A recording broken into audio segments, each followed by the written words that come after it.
আজ সকালে ডাল আলু ভাজা ছ্যাঁচড়া করেছি, কিন্তু তাতেও কর্তামশাইয়ের মুখ বেজার। তেনার নাকি স্পাইসি কিছু খেতে ইচ্ছে করছে। তাই মাথায় হঠাৎ খেলে উঠল, বাড়িতে তো সয়াবিন আছে, তাহলে সেটা একটু স্পাইসিভাবে করি। তাই শুরু করে দিলাম আমার কাজ। প্রথমে সয়াবিনগুলো সেদ্ধ করে নিলাম, আর এদিকে আলু কেটে নিলাম। এবার আলুগুলো ভাজতে শুরু করলাম পরিমাণ মতো নুন আর হলুদ দিয়ে।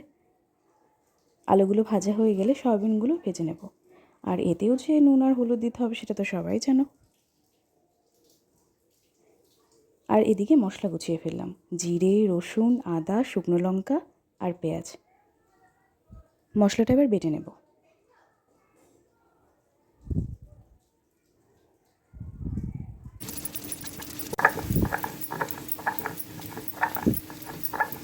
মশলাটা বাটা হয়ে গেলে তাতে নুন আর হলুদ দিয়ে দেবো।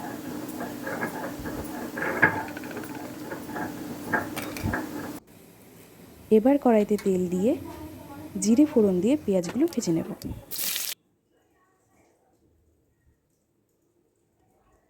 পেঁয়াজগুলো ভাজা ভাজা হয়ে গেলে তাতে মশলাটা দিয়ে দেবো।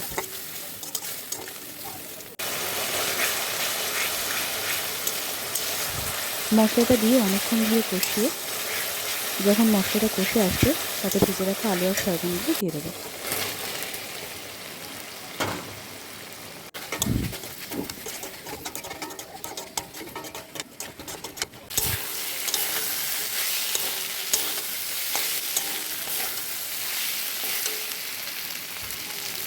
আলু আর সয়াবিন দিয়ে ভালোভাবে কষিয়ে নিয়ে কষানো হয়ে গেলে জল দিয়ে দেবো।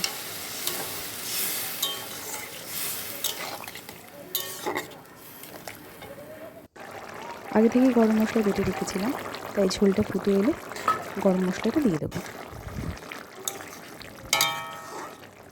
দেখো ঝোলটা বেশ গাঢ় হয়েছে, এবার নামিয়ে নেব।